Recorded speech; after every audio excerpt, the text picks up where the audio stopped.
trabalhador, trabalhador brasileiro, garçom, garçonete, jurista, pedreiro,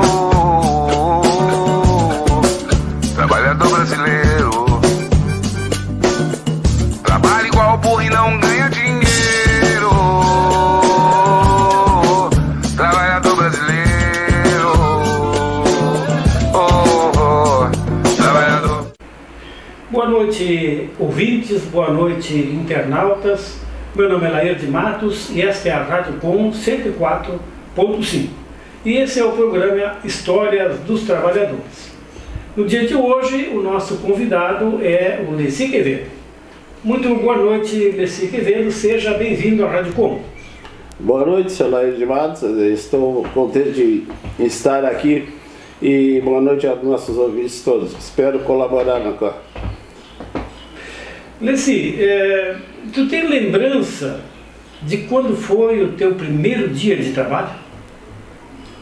Olha, é um pouco meio difícil dizer que eu vou lembrar dos primeiros dias, mas eu posso dizer mais ou menos que tempo a gente começou os trabalhos. Eu, na minha infância, eu comecei a trabalhar no máximo, digamos, aos 8 anos de idade. 8, 9 anos de idade a gente já tinha algum compromisso a fazer, né? E qual eram as tarefas que tu... Primeiro, onde é que tu morava nessa época, na sua infância? Eu desenvolvi a minha infância, foi na zona rural, né? Na campanha, no município de Canguçu, terceiro subdistrito de Canguçu, e a gente desenvolvia atividades rurais, né? Plantação, cuidar de animais, esse tipo de trabalho que a gente executava lá já desde os primeiros anos de idade. Qual eram as tarefas assim que eram de tua responsabilidade quando tu começou a trabalhar ainda em criança?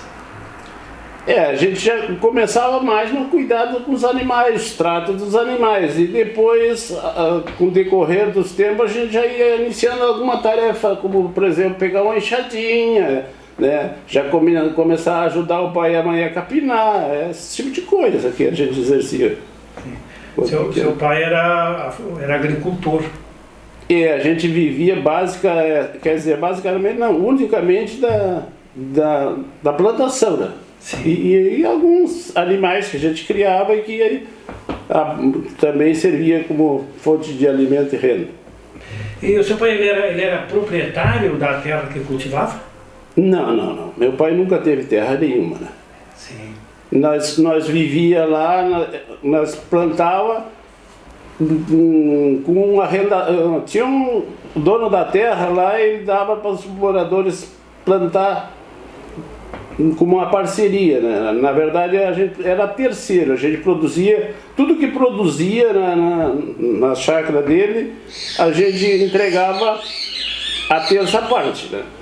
Da colheita da gente, do que plantasse. Se plantasse bastante milho, era independente do que era, tu dividia a terça pro patrão, né?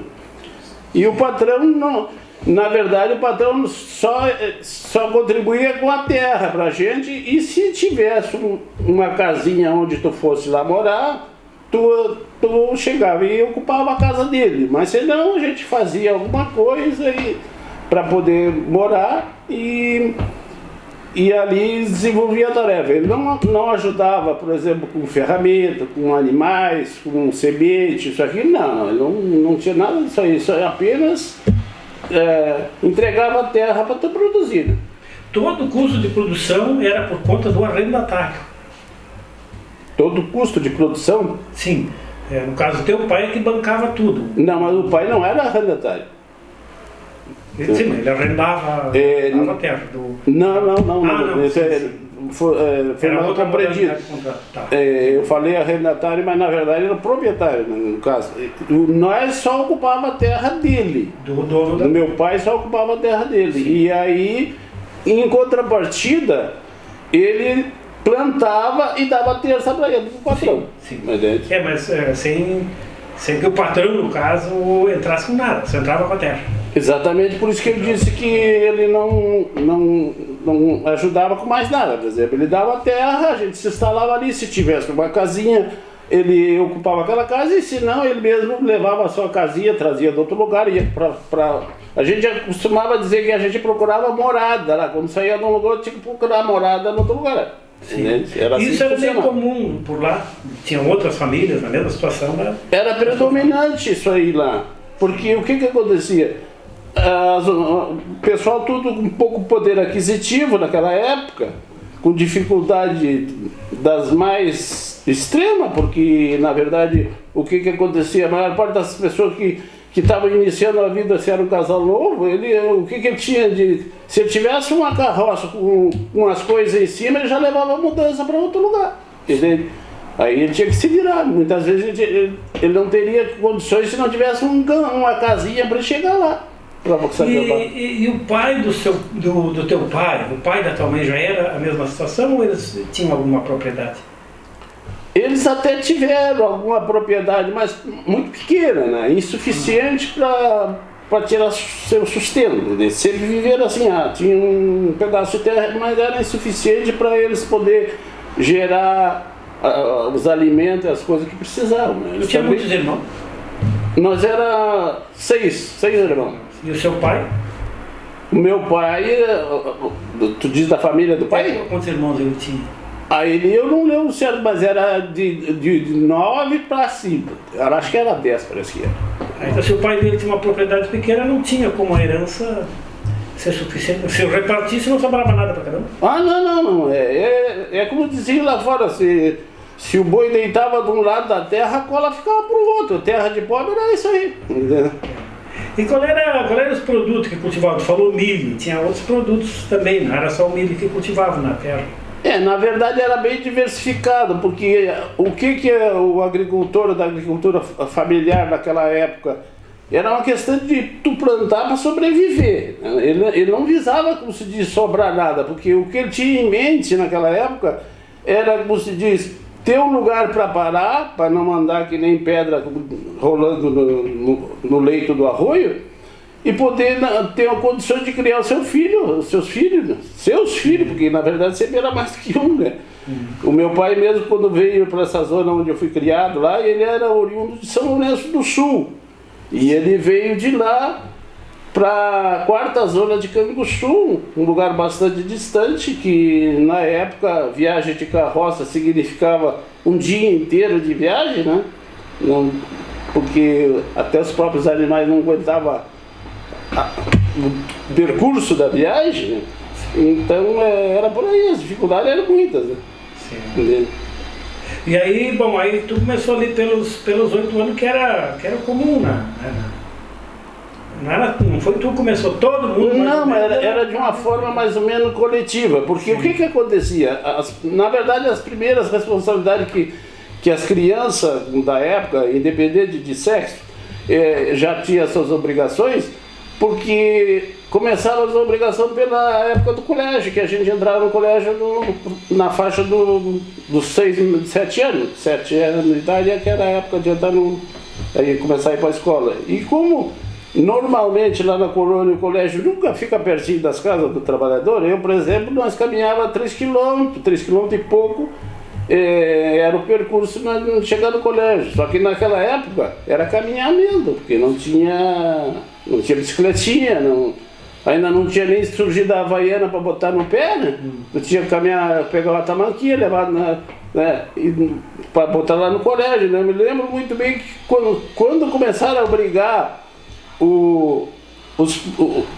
as crianças usar calçado dentro da escola, os pais acharam que era um absurdo. Era um absurdo, que como é que os pais iam ter condições de ter calçado para os filhos usar lá dentro da escola. Foi difícil, teve que ser colocado com jeito, coisa tal para os pais, porque era uma unanimidade, ninguém podia, imagina, pode calçado para cada um, era complicado, né?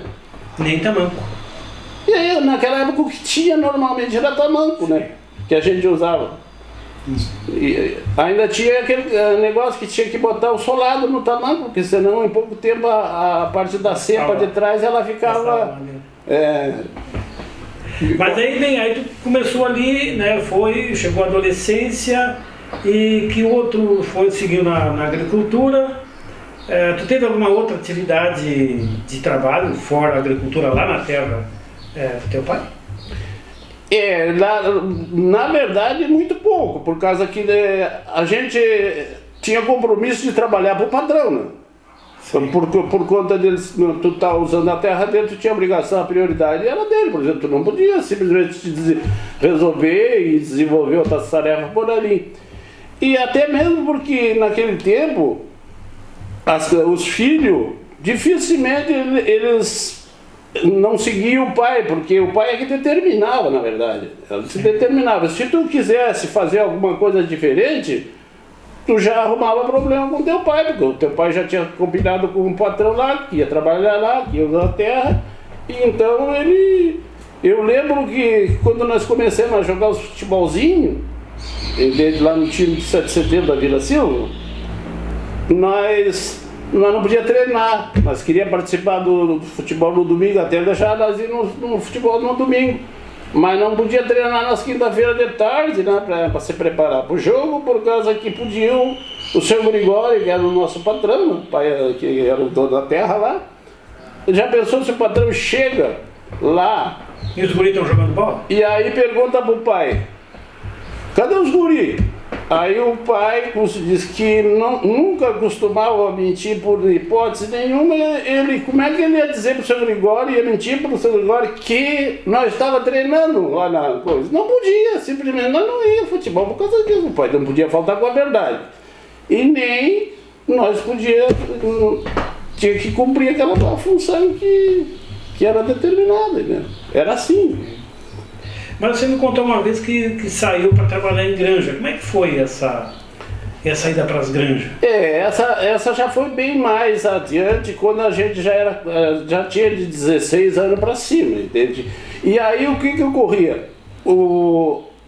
Até o pai ia para as granjas nessa época, porque era uma entre-safra nas culturas de campanha, e como a gente sempre muito apertado, então aquela era uma chance do cara ir lá na faixa de 40 dias, de 30 a 45 dias, a gente ia lá para as granjas para poder fazer essa safra lá, né? Cortar arroz, mas ainda no tempo que as ceifadeiras não existiam muito, né? Era muito difícil ver uma ceifadeira em algum lugar. Que ano foi isso, mais ou menos? A primeira vez que foi? A primeira vez, deixa eu ver, eu estou com 64 anos de idade. Foi na faixa dos 18 anos? Que podia 73, ser? 74? Isso, exatamente por aí, 70 e poucos, né? E naquele tempo ainda não existia ceifa nas granjas? Totalmente, algumas já se avistavam em algum lugar, mas eram muito poucas. A maior parte do trabalho os arroz eram cortados de foice mesmo, essa foice comum de ganchinho, sabe? Sim, mas as granjas, as lavouras de arroz eram muito longe do lugar onde tu morava. Como é que se dava a relação de contratação, assim, com o proprietário lá da terra do arroz? Existia um intermediário nessa história toda aí que era chamado de tropeiro, entende? Então o que acontecia? Ele tinha um vínculo lá com o dono com os granjeiros, no caso da empresa que plantava arroz lá, e aí ele combinava com o dono da granja lá, o cara dizia assim, olha, eu preciso de tantos homens para colher, por exemplo, para cortar o arroz lá, porque a tarefa de cortar o arroz simplesmente não era só cortar o arroz, né? A gente tinha que cortar, tinha que deixar ele secar um pouco, depois amarrar, depois emendar ele, deixar nas medas no meio da lavoura, ficava no meio da lavoura, até ficava muito bonita a lavoura, porque parecia, sabe onde tem bastante desse cupim vermelho, que às vezes aparece nos campos, em determinados campos. Pois explica para nós o que é uma meda de arroz. Na meda de arroz, na verdade, é o seguinte, a gente amarra o arroz depois de seco, o próprio arroz. O pé todo, o pé vai fazendo um feixe, vai fazendo um feixe, amarra os feixes, depois pega, vamos dizer, 20 ou 30 feixes daquele, vai montando um pé de merda e depois vai botando os outros pela volta, até botar um chapeuzinho em cima e pronto. Aí, deixa um cone que é para a água ficar tipo de um telhado, para o arroz ficar protegido da chuva que vai vir, isso aqui enquanto ele estiver na granja. Porque era comum o arroz ficar na granja lá, sei lá, 20 ou 30 dias lá na lavoura, dependendo do local. Emendado, o arroz estava emendado. O processo de trilha era um processo mecanizado já. Esse era, já tinha uma trilhadeira daquelas grandes, que com aqueles canos compridos que lançavam a palha do arroz para longe. Então, e normalmente era um trator já, ou o motor grande ou o trator. Você diz que puxava, vou dizer, movimentava a trilhadeira. Movimentava a trilhadeira. Tá bem, voltando então à questão da... E como é que vocês se deslocavam lá do interior de Canguçu? Em que município vocês cortaram a granja? Qual era a granja que tu cortou pela primeira vez? A primeira vez eu cortei aqui quase em Santa Vitória, ali era Liscano, ali, quase no meio tempo ali. Acontecia o seguinte, esse turmeiro que eu te falei antes, que eu estava falando antes, ele ia lá e falava, contratava as pessoas. Vamos dizer, se contratava com o pai lá, o pai ficou... Quantos tu vai com teu filho, com 2 filhos, 3 filhos, aí eu vendo lá para juntar a quantia de cara que ele achava que precisava para cortar. E aí, vamos dizer, eles garravam e davam um financiamentozinho pra gente ir para lá para a granja. A gente pegava lá, não lembro de valor, não sei quantia que era, mas eles davam um valor tipo assim pra gente deixar alguma coisa, por exemplo, o pai deixar um pouco para a mãe e os outros guri que ficaram lá fora, para poder dar uma chegada nas latinhas, na verdade, porque era para comprar umas mantimentos. E outra coisa, quando a gente ia lá para a granja, a gente levava as comidas, porque o que acontece? Lá nós íamos para um lugar lá que não tinha ninguém por perto. Sim. Não tinha ninguém, às vezes o próprio turmeiro, na maioria das vezes o turmeiro montava uma cantina, que era chamado na época, cantina, e aí o que acontecia? Na cantina ele agarrava, aproveitava para ganhar um pouco, bem mais ou menos, né? Para aumentar a renda dele, que eu acho que ele não estava muito errado, tinha que ser assim mesmo, mas ele aproveitava e dava uma chapada bem boa, entendeu? Então o que a gente fazia? Como a gente era produtor, a gente plantava o arroz. O arroz era coisa que não era... Eu nunca cheguei a plantar arroz, tinha uns lá que até plantavam, mas não tinha terra adequada por aí. A gente produzia batata doce, produzia feijão, produzia a farinha, nós produzia farinha, porque tinha moinho na época. Que depois o governo, para cobrar imposto, ele resolveu terminar com os moinhos de campanha lá, então a gente não plantou mais trigo, porque eu por exemplo, eu só comia pão de trigo quando chegava na véspera do Natal. Porque o que acontecia? Na véspera a gente plantava um pouquinho de trigo, aí levava no moinho, tinha farinha para fazer a tradicional cuca de fim de ano, que a mãe fazia, que era muito boa nas cucas, né? Fazia muito bem. A gente tinha aquele forno tradicional na rua, que não sei, a maioria das pessoas não conhece, mas tem muitos que conhecem. Então.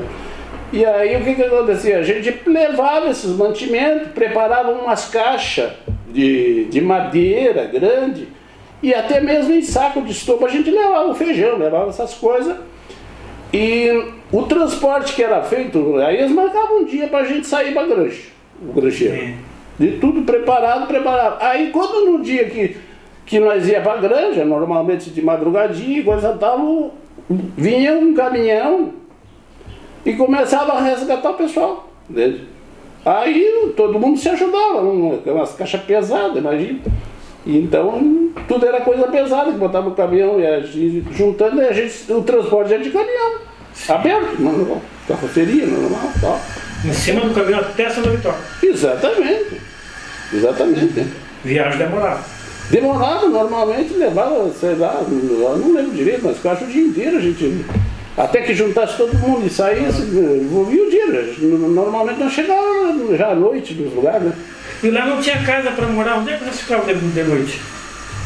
Lá no lugar que eu fiquei, a primeira vez tinha um galpão na sede da fazenda, que era do mesmo dono da granja. E era um galpão que os tropeiros usavam. Ele era só tapado por cima, em Santa Fé. E era um galpão grande. Grande eu não sei dizer assim, vamos dizer que eles tivessem uns 20 por uns 30 de comprimento aquele galpão. Então eles aproveitavam aquela parte mais baixa do galpão e fecharam pelo lado de fora. Não lembro como que era, mas talvez com madeira E aí o que acontecia? Nós agarramos e colocamos nas partes de coisa, mas ainda deixamos o vão do galpão aberto, porque a parte da frente era aberta do galpão, entendeu? Aí todo mundo entrava para dentro, aí tinha arrumava um quartinho para cada família ali, a gente botava as coisas ali, com as próprias coisas fazia as paredes, entendeu? Com as nossas caixas, coisinhas, e era assim que funcionava. Mas para cozinhar, não tinha fogão? Não tinha fogão nenhum. A gente preparava o fogão. Era um fogão improvisado. Não só o fogão, como o forno também, né? O forno também, a gente tinha que... Porque tu chega nesses lugares, o que acontece? Aqui na cidade, hoje, o cara não tem pão, não se preocupa, ele vai ali na esquina, no boteco da frente e pega pão, mas não, está no meio de uma granja. E como se diz que não tinha nada... só campo aberto toda a volta, o que tu tem a fazer? Tu tinha que fazer outras coisas, tu tinha que levar farinha, sal, aquela coisa toda, sabão, enfim, e te virar, né? Então o que a gente fazia? Para assar pão, como é que a gente fazia? A gente pegava uma lata a gente na época chamava lata de querosene, mas seria uma lata dessas de tinta mesmo, normal, né? De 18 litros. Só que não, E aí o que a gente fazia? Pegava aquela lata, abria um lado dela inteiro, né? O lado da tampa que tu tirava fora, furava pelo lado de fora na metade da lata, colocava 3 arames na lata ali para botar uma forma em cima, por dentro, vamos dizer.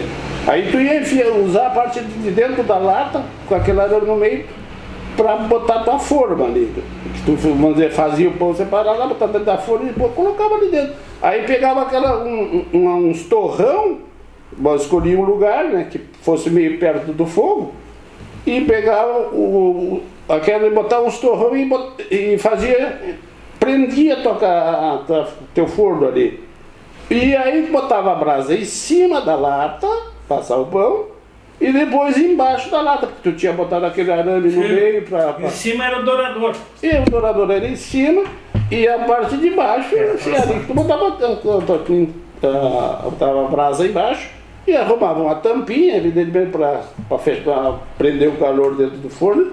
O que tu ia ali? Tu ia tirava a tampinha, botava a tampinha ali para ver como é que teu forno botava assando na hora que ia estar pronto. Sim.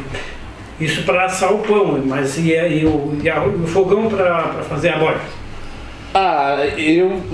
Nas granjas eu tive uns diferentes, um pouco diferente do outro. Por exemplo, lá nesse galpão, cada um fazia um foguinho no chão, entendeu? Fazia um foguinho no chão ali, perto já do assador de pão dele, e aí ele aquecia as coisas dele sozinho. Mas teve outra granja que eu fui que quase todos estavam num lugar só, cozinhavam num lugar só. O que tu chegava numa granja de madeira lá? Tinha um caminhão eles carregavam o reboque carregado que tinha de eucalipto ou de acácia, sei lá o que for, e tava ali para tu te virar. Tipo metro. Aí o que acontecia? Tu tinha que pegar o teu machado lá, tinha que abrir aqueles troços lá e fazer a lenha, vamos dizer. Mas era assim, o fogo ficava na rua, normalmente na rua o fogo, né? Sim. Teve uma granja que eu fui que só tinha um chatão, não era essa do galpão, que ficava o fogo na frente, esse chatão era tapado com junco também, feito tipo de uma cabana, e as paredes desse chatão, que chamava de chatão, né? Eles faziam com torrão, as paredes de torrão, até uma altura, sei lá, acho que 1 metro, mas pouco, não dá para fazer muito alto aquelas paredes. 1 metro e pouco, e dali para cima já era o junco. Sim. Tipo numa cabana assim. E só tinha uma porta na frente. E ali nós ficava uma base de umas 18, 20 pessoas naquele galpão ali, que não tinha mais do que... Pô, se tivesse 15 metros por 8 era muito. Uma porta grande na frente, e ali nós ficávamos, vamos dizer, normalmente as granjas iam seus pais com os filhos, normalmente. Era 2, outro era 3, outro era com um pai com um filho. Era difícil ser um sozinho, vamos dizer, mas tinha. E aí cada um tinha o seu canto ali. E aí a cama para dormir, sabe como é que a cama e o colchão era na granja para dormir? Exatamente os metros que eu te falei, a gente pegava os metros. Os metros eram pau de madeira. Exatamente, os metros eram pau de madeira. Mais ou menos assim. Os metros. Aí a gente pegava uma camada daquele porrete, daquelas madeiras, e escolhia lá no teu canto onde tu ia parar, né? Porque não tinha muito espaço. Não tinha como chegar ali e dizer assim, não, minha casa está instalada aqui. Não, tu tinha um canto, especificamente um canto ali para ter tudo ali do chatão. E aí tu pegava, botava a camada de madeira no chão, pegava a camada de madeira no chão, e aí tu saía a procurar palha de arroz. Se já tivesse uma palha de arroz, ou então qualquer outra palha que tu encontrasse para preparar o teu colchão, porque o teu colchão tinha ido para lá vazio, porque lá fora também, no tempo que eu desenvolvi esse trabalho aí, os colchões não eram de espuma, entendeu? Não, lá fora não tinha colchão de espuma, era com palha de milho, palha de trigo ou de aveia. Inclusive as que usavam palha de milho até era melhor, eu gostava mais do colchão com palha de milho por causa do seguinte, ele tinha um sabugo, de vez em quando ele aparecia um toco de sabugo. E aí quando tu levantava, já estava todo errado lá por causa do caroço do sabugo. Então a gente tinha que arrumar a palha lá para poder preparar o teu colchão e largar em cima da madeira por causa da umidade. Por causa da umidade. E aí quem era de uma família dormia todo mundo junto. Então, preparava aquela cama e se nós era, por exemplo, fui com o pai e um irmão. Então nós éramos três, então uma cama só, né? Sim. E quando é que era o preparo da comida? Porque que hora começava a trabalhar de manhã? A hora que começava a trabalhar? Sim.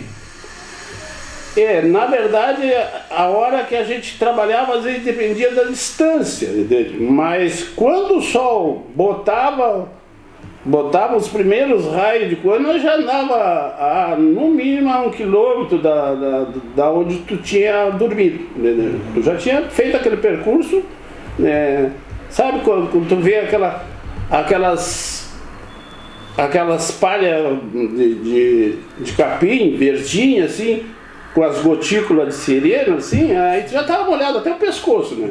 Caminhando, normalmente não tinha estrada pra gente ir nesse percurso. Tu ia por cima das taipas dos canal, né? Taipa dos canal, né? Então, com bastante caramujo aí, né? Sim, começava bem cedo e ia até escurecer, quase escurecer. Quando nós chegávamos no chatão, a gente aproveitava o dia inteiro.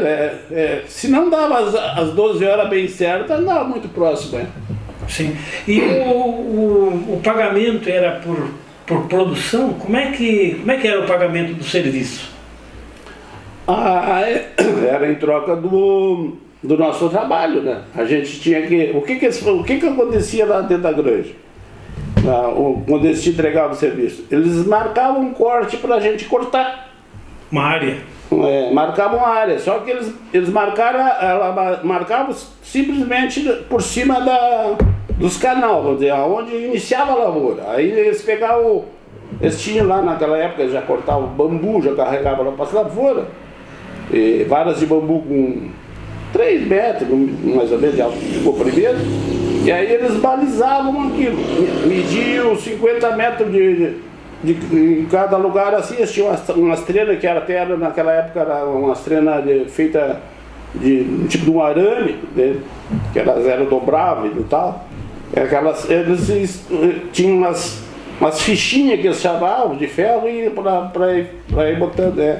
Então, aí eles marcavam o comprimento do corte e a largura, e aí tu ficava ali, né? Te vira, pode começar a cortar, né? E é que acontecia. Aí a gente depois dali, eles embalizavam lá do outro lado, botavam no mínimo umas 3 balizas naquele quarteirão. Vamos dizer que o quarteirão tivesse 200 metros de comprimento, 300 metros. Eles botavam umas 3, 4 balizas arretando uns 50 metros para ti, e depois tu com o teu vizinho ali que marcava a reta. Pegava e fazia isso aqui, bem certinho. Olhava assim a reta do bambu e saía fazendo trilhozinho, amassando com os pés para ficar o trilho bom. Daqui para cá é teu, daqui para lá é meu, entendeu? Então era por área cortada. Vamos imaginar essa mesa aqui, uma área desse tamanho aqui, pagava o X. Então o pagamento era por produção, né? Era por produção. E por isso eu perguntei, então vocês trabalhavam o máximo, né? Mas e como é que a produção da comida, em que horário se dava? E como é que era a questão do almoço? Por isso que ficava longe o local do trabalho, do local do acampamento, ficava longe. Como é que se dava a alimentação durante o dia? Duas perguntas, então. Como é que se dava a alimentação? Como é que era produzida a alimentação? E como é que vocês se alimentavam durante o dia, já que trabalhavam o dia inteiro? Né? Isso, já entendi. Era o seguinte, a comida era toda feita à noite. Toda noite. E, inclusive, né, era comida de uma maneira geral, porque tinha um negócio do café também, né? Tinha, por exemplo, jantar, a gente jantava no local onde dormia, vamos dizer, no chatão, né? E o resto da comida tu tinha ali que levava à lavoura, tu tinha que já preparar uma sacolinha, alguma coisa para transportar, né? Para o teu local de trabalho. E o que a gente fazia? Fazia toda essa comida de noite, engarrafava os cafés, preparava os cafés, o pão, porque lá a gente trabalhando o dia inteiro, se não te alimentar para base das 9 horas, sei lá, 9h30, tu não vai aguentar trabalhar o teu trabalho até meio-dia. Não tem como, porque o trabalho é pesado, né? Então a gente engarrafava os cafés e levava. As refeições eram feitas direta no meio da granja, quer dizer, certamente não tem sombra, não tem nada, porque no meio quem conhece granja de arroz, aquele local onde planta, sabe que não tem nem árvorezinha por perto, né? Tu tem que...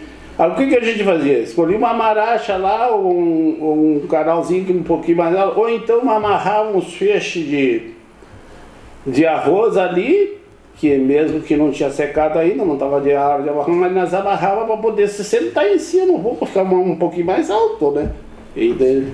E a alimentação era feita ali mesmo. E boia fria? Sim, a boia era direta fria, não tinha... Sim. Não tinha outro esquema, entende? Mas devia de ser um pouco difícil também, porque é muito escuro, né? A iluminação não tinha de noite fazendo a janta, era só com a iluminação dos fogos. A alimentação que o próprio fogo luz que tinha ali, e a gente levava os candeeiros, os lampião. Uhum. Na verdade era o candeeiro, aquele que eu não sei se para quem não conhece o que é candeeiro, é simplesmente um vidro para tu botar o querosene, né?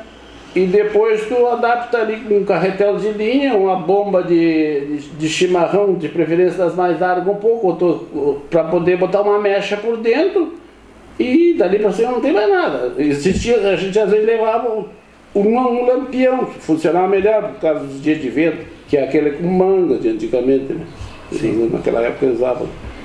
E quantos meses ficavam na granja cortando? Quanto tempo durava a safra do arroz? A colheita, no caso? Normalmente a colheita que nós costumávamos trabalhar lá era de 30 a 45 dias, não passava disso aí. Porque na verdade a turma do corte, que eu participei sempre, quer dizer, esses anos que eu cortei arroz, que foram 3 anos, eu não fazia parte das trilhas, entende? Eu via até o pessoal já iniciando as trilhas, porque eles deixavam o arroz um tempo na meda para depois começar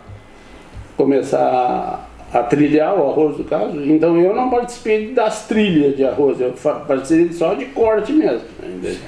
um tempo que eu fiquei lá. E aí terminava, vinha-se embora, voltava do mesmo jeito que tinham ido. E a grana, o dinheiro? Era assim, como se diz, aqueles caras que não compravam muito na cantina e trabalhavam bem, no final de todos os cortes feitos, aquele negócio todo, aí tinha tal dia do pagamento dele.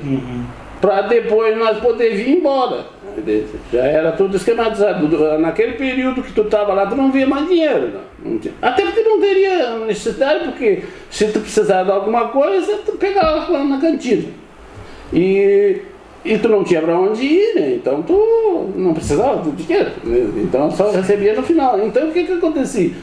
Eles iam, vamos dizer, de semana em semana, eles iam lá medindo o que tu ia cortando. Se tu terminava aquele corte, ele anotava lá que fulano de tal cortou tantos metros por tantos metros e deixava acertar no final da conta. E eles pagavam por quadra cortada na época.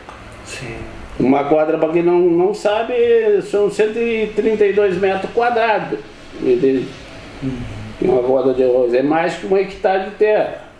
Aí hoje eu não sei quanto é que seria uma quadra de arroz, mas não era muito dinheiro para cortar e bedar não.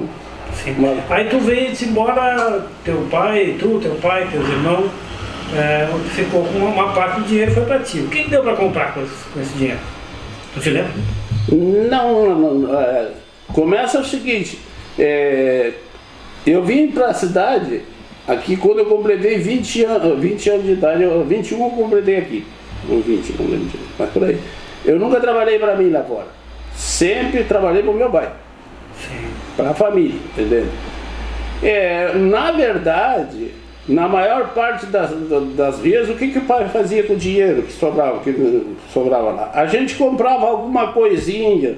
Eu lembro uma vez que o pai comprou uma máquina de costura para a mãe, porque evidentemente para ela poder produzir as roupas para nós também, que a turma é grande, né? Não tinha como comprar. E comprava alguma roupa, alguma coisa, mas não era muita coisa não. Nunca deu para comprar, dizer assim, comprei, sei lá, um cavalo, isso, ou uma bicicleta, não sei o quê. Não era assim, não era assim. A gente começa o seguinte, aquilo é uma salvação, na verdade, para tu poder ir sobrevivendo. Porque o que acontecia? O dinheiro, tu ficava devendo na venda, tinha o problema de comprar na venda, né?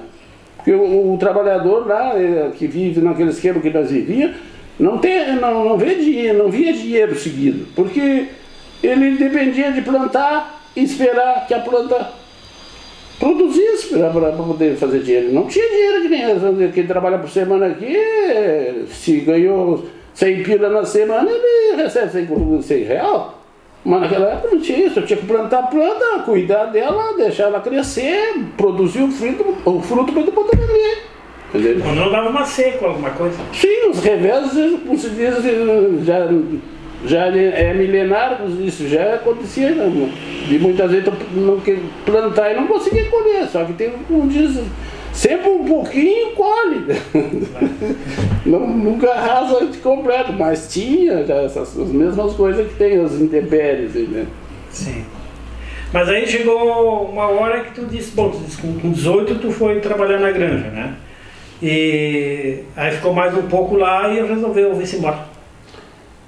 Foi uma matéria de convencimento, porque já tinha muita gente vindo para fora, a gente nunca conseguiu adquirir terra, ter condições de ter a sua própria terra, aí a gente começou a ficar mais ou menos em conflito. Pô, a família está se criando, e depois uns já tinham vindo para cá, deu um tempo do quartel, um já ficou por aqui, aquele negócio todo. Acabei que eu fiquei praticamente sozinho com o pai lá fora.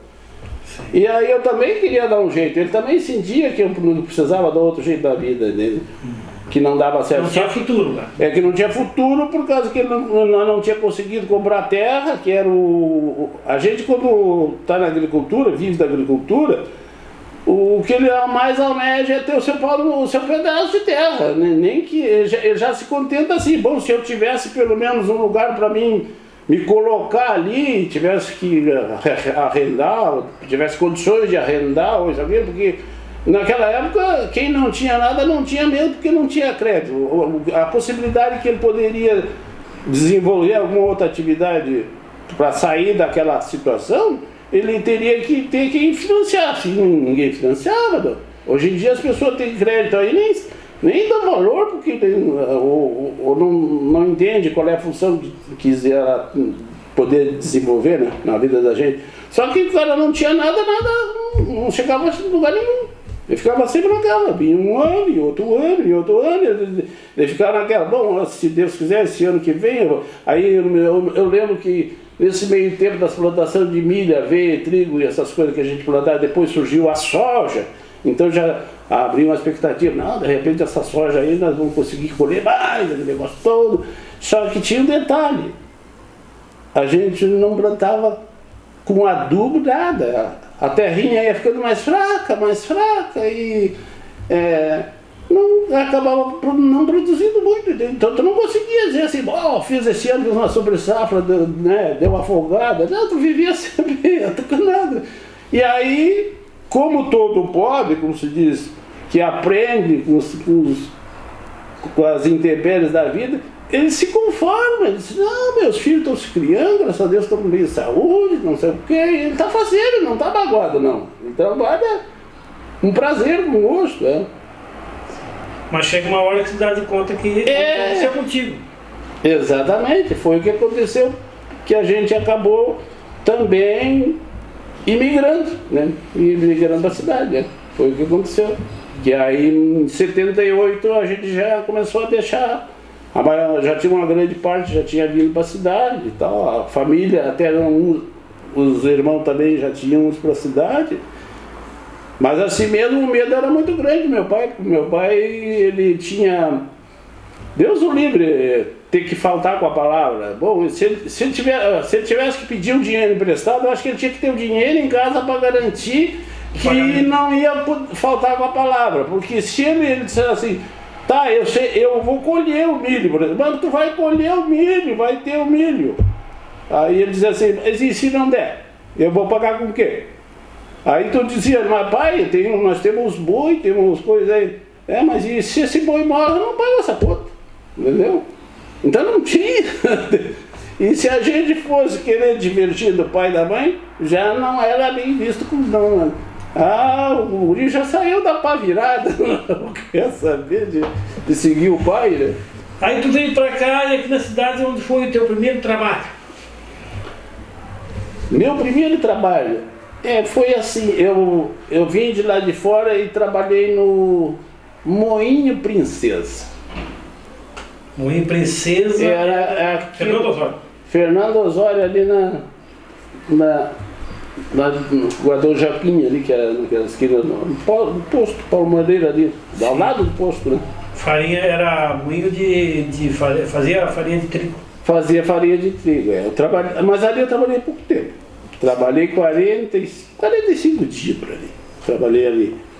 Era um serviço, como se diz, já mais suave do que o meu lá de fora. Mas mesmo assim me fazia muito calo nas mãos. Sim. Porque eu logo fui pegar, como se diz, para descarregar o arroz da moega. O trigo? Isso, eu estou fazendo confusão com o trigo. Era com arroz, era o trigo. Descarregando o trigo ali. A gente lidava muito com o trigo. Então, eles encostavam as carretas ali para descarregar, já era o garneleira. Então, a carreta, ela ficava com a carroceria da coisa quase encostando no teto onde tinha a moega. E a gente entrava para dentro da carreta e ela encostava de ré na moega. Sabe, essas carretas são compridas, né? Sim. Aí então tu pegava e entrava dentro da... Não eu sozinho, né? Na verdade, quando nós ia descarregar uma carreta, nós ia 6 lá para cima. 2 dava o primeiro tombo no trigo para cá e o outro ia botando para a moega, cair para a parte de trás da carreta ali.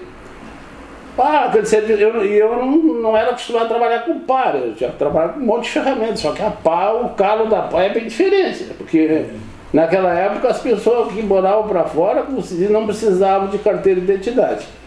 Se ela fizesse isso aqui, abrisse a mão e fizesse isso aqui, se não tivesse o caso de ser vagabundo. Então, ali o serviço era bravo, porque não tinha ar, né? E acho que o trigo também já levava algum produto para ajudar naquela poeira. Aí, e ainda... Não tinha ventilação, tu ficava palhando com a pá toda a extensão da carreta. A carreta tem 14 metros de comprimento. Aí eles botavam uma dupla, 3 duplas, vamos dizer. Aí tu ia puxando. Uma tirava para aqui, outra para lá e outro. Um ia fazendo poeira pro outro, na verdade. Dentro da carreta. Calor e poeirento. Calor e poeira. Aí iam calando a pá o dia inteiro. Era mais ou menos o dia inteiro ali. Era bastante. Então o que aconteceu? Aí eles queriam assinar minha carteira, eles gostaram do meu trabalho, eles queriam assinar minha carteira, mas aí eu não quis. Aí eu comecei a tentar procurar outro serviço. Aí tava, nesse meio tempo eu já arrumei serviço. Aí passei a trabalhar na fábrica de embalagem Penicano. Foi o meu segundo serviço ali. Ali sim, ali o sol brilhou, né? Ali melhorou a qualidade de serviço e mais leve, né? Bem mais leve. Apesar da gente até trabalhar bastante hora e à noite, em turnos de revezamento, na verdade eu trabalhei ali. Ali eu já trabalhei 3 anos e pouco, né? Sim. Ali já mudou, já mudou para os patamares da cidade. Foi ali que foi a mudança maior, né? Mas dando um salto, tu veio te aposentar na Irgovel, na indústria rio-grandense de óleos vegetais, que fica ali perto do centro de eventos, né? Exatamente. Ali tu te aposentou, né? Quantos anos tu trabalhou ali? Na verdade, eu comecei a trabalhar na Irgovel no dia 12 de abril de 1987. Ali eu peguei esse trabalho ali.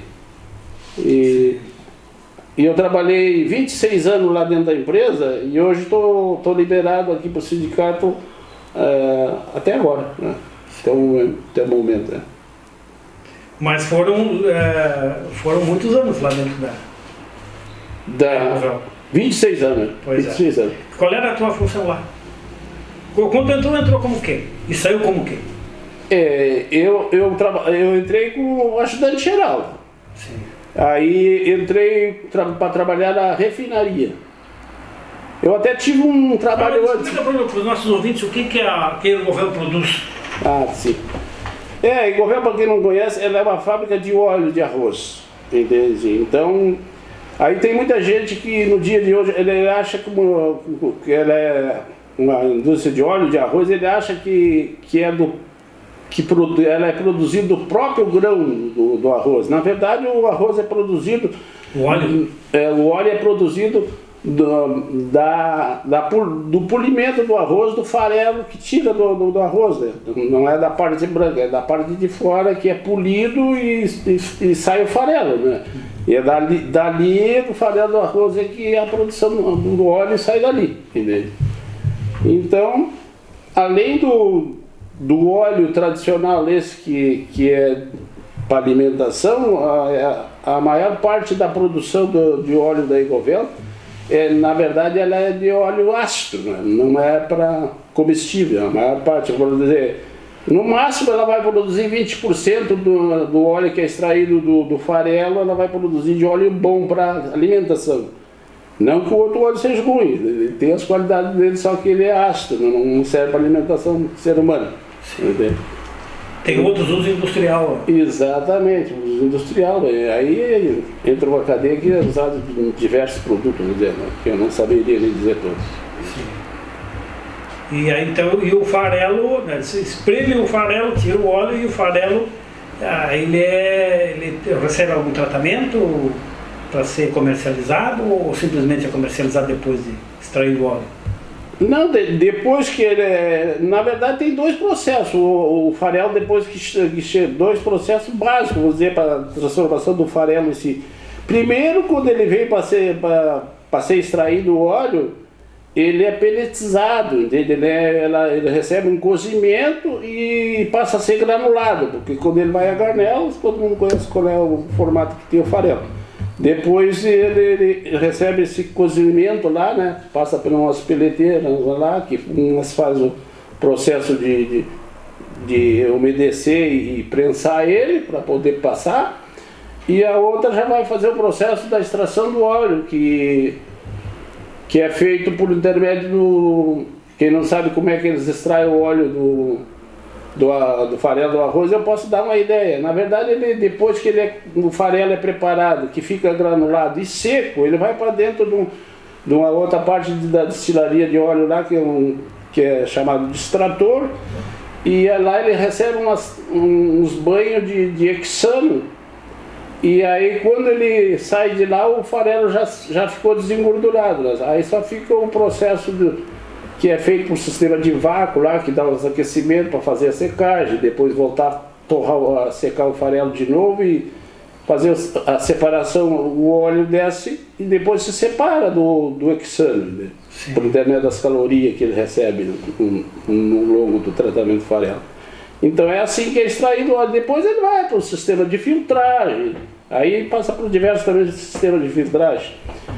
E na verdade, composição química no óleo que a gente usa não é muito, não, é poucos processos, não tem muito adicionamento, é mais negócio de filtragem e limpeza do óleo, né? Sim. E você entrou lá assim, fazendo tudo que é tipo de serviço, né? E como é que foi a tua carreira lá dentro da Ecovela? Tu foi passando para outras atividades depois? Exato. É assim, a gente começa a trabalhar, aí a gente aos poucos vai aprendendo, que não é devagarinho, o cara vai aprendendo alguma coisa, e principalmente o cara também interessado. Quando o cara se interessa, aprende, não aprende muito, aprende, não, mas continua aprendendo. Aí depois que eu estava trabalhando lá já 1 ano mais ou menos, foi que abriu um outro setor novo da firma, e eu já estava me preparando já para ser operador vamos dizer, na refinaria, no lugar do ajudante. Primeiro passar para o estágio de ajudante, né? Para depois, no caso, ser operador. E nesse processo variava, normalmente não demorava bastante tempo.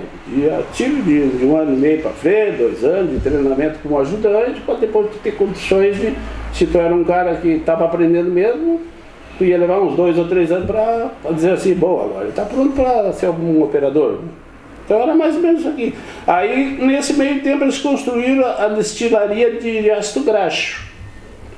Foi aí, então, eu estava lá pouco mais de 9 meses, e aí eles me passaram por esse setor novo, onde todo mundo ia aprender, na verdade, porque era um setor novo. E aí eu fui como ajudante de um operador da refinaria que foi transferido para lá, para a destilaria de óleo. Aí eu fui para lá com ele, aí nós ficamos uns quantos anos trabalhando junto lá. Eu não lembro direito, eu não demorou muitos anos, não, acho que uns 2 anos depois eu já era operador da destilaria, né, mais ou menos. Ali eu continuei trabalhando na destilaria por mais, eu não lembro direito assim, mas trabalhei acho que uns 9 anos na destilaria, 8, 9 anos na destilaria. Aí depois que aconteceu isso aí, a empresa, que quando a gente trabalha numa firma grande e tem contato com os outros setores, a gente também já vai aprendendo nos outros setores, porque nós tínhamos um sistema que quando a empresa parava o trabalho, por exemplo as reformas, a gente se inteirava nos problemas da fábrica todo, porque todo mundo era mecânico, como se diz, todo mundo trabalhava em setores diferentes para terminar um, para ir para o outro, então tu ficava entendendo tudo. E aí tu conversa com os operadores daqueles setores, também vão te ensinando, né? Vão te ensinando. E aí quando a empresa estava precisando de aumentar mais um turno, trabalhar no 5º turno, eu fui escolhido para trabalhar aí já de operador de caldeira, entende? Passando eu não cheguei lá exercendo a operação de caldeira, mas eu fui já como operador para lá, entende? Aí em pouco tempo eu assumi a caldeira, onde eu trabalhei os restos dos anos até completar esses 26 anos de empresa.